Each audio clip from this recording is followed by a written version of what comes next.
name is Ingrid.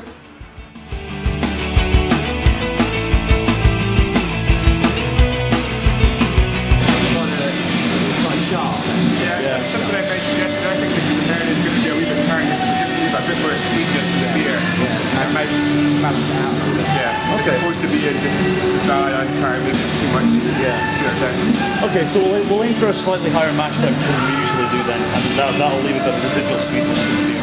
This is the caramel. So the beer is going to be extra pear malt with a bit of caramel in it as well.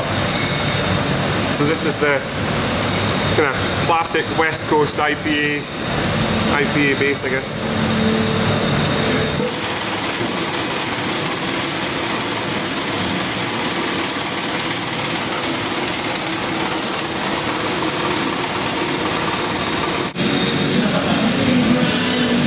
So this is a small part of the mash that I've just pulled out just now. As you can tell, it's reasonably thick. We're just going to adjust the consistency a little bit. We want to make sure the consistency is exactly right.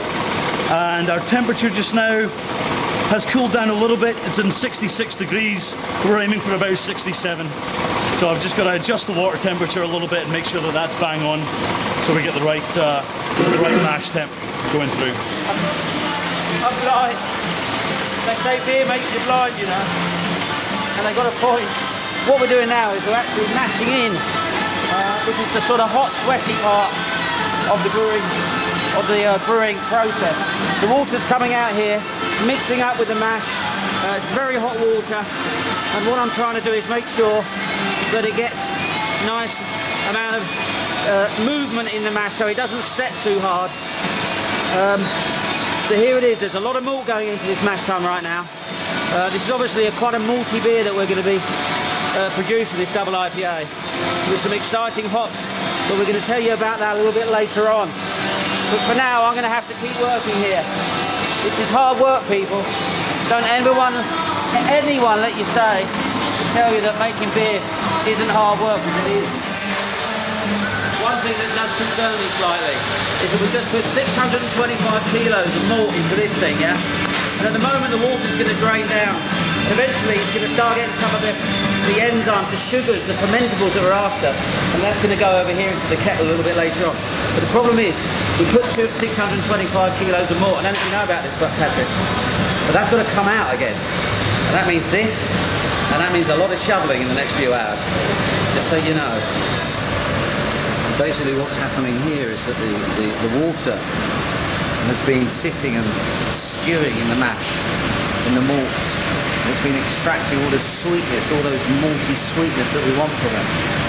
And that water, that work, is actually coming out of the tank now. We're draining it off, putting it through this hot bath, and actually feeding it into the kettle over here, which is where it's going to be brought up to boiling temperature.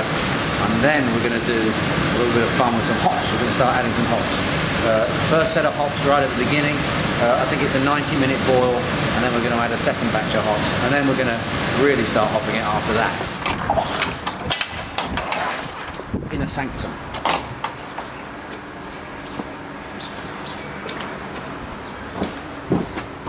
We do have a light in here, which makes it quite interesting. So you're going to go Saz, Columbus, Tomahawk, Cascade, Chinook, very good hop. Oh, we're up. So Darren and I had a look at our hop store to find some more hops for this beer, and I think we've found some Nelson's Event, which is one of our favourite hops, and we might add an English hop in there too, but Nelson is awesome. Huge nose on this one. Really pungent sort of, you know, grass and rhubarb and a little bit of, you know, sort of gooseberry, all those sorts of notes to it. It's spice as well, isn't it? It's almost like peppery sort of heat to it at the end. It's going to be awesome when you put it together with the citra. And it might just kind of, the Nelson's Event might really kind of take the flavours that's in there from the cloudberries and just kind of crank it up a notch and always kind of amplify what we're trying to do with kind of berry tartness, kind of quite tart, sippy hops. Yeah. Right. Okay. Found another hop.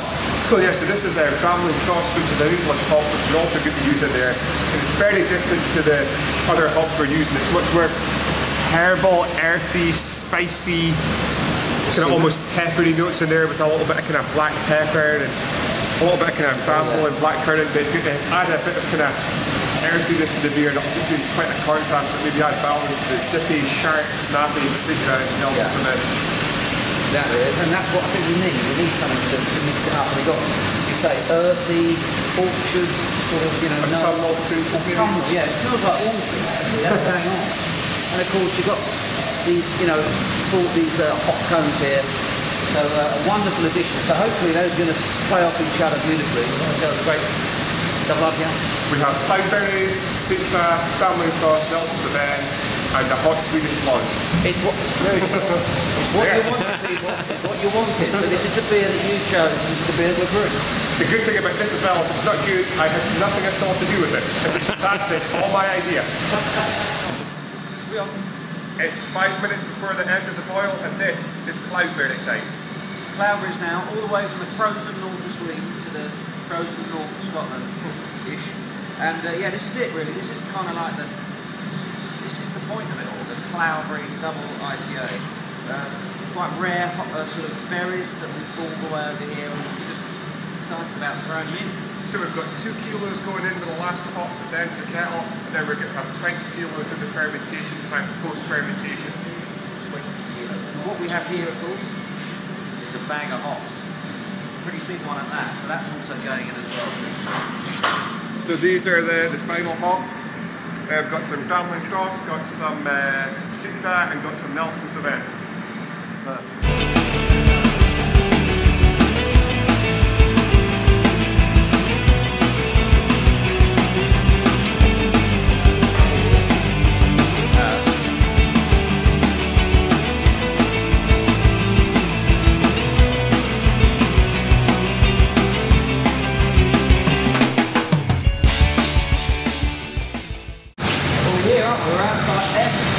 Very important to BeerSweden reviews. This is where home to hello, my name is Ingrid. We can reveal that now. Double IPA, Cloudberry Double IPA that we're doing together with BrewDog. FV6, fermentation vessel number 6. This is where it's happening. Tell us about what's going on in there right now. So we made the beer yesterday, and today is the first day of fermentation. So the yeast was picked last night, the beer's sitting at 20 degrees, and so the fermentation just kicked off. We're tasting it and smelling it just now, we'll get a good indication of what the hop flavours, what the berry flavours have been used in the beer that really you like. And just a huge aroma already. This is before we've added the dry hops coming from this beer, and it's you see the smile on my face. Yeah, just on my way to say, you look happy, Darren. I'm very, very happy because, I mean, I have to say already there's some awesome flavours and aromas coming over here. It's very sweet still, as James said, but you've got this amazing sort of fruity notes coming through on the nose. Massive. And we haven't even begun to sort of do any dry hopping or anything like that. So I just know that this beer is going to be absolutely amazing. So there's more hops and a lot more berries to go, but first we've got to let the fermentation finish its course and let the yeast do its thing. But even the colour looks quite cool. It almost looks like a cloudberry kind of colour to it too. So kind of tiny hint of orange things in there. Look out, sweet. That's all I'm going to say.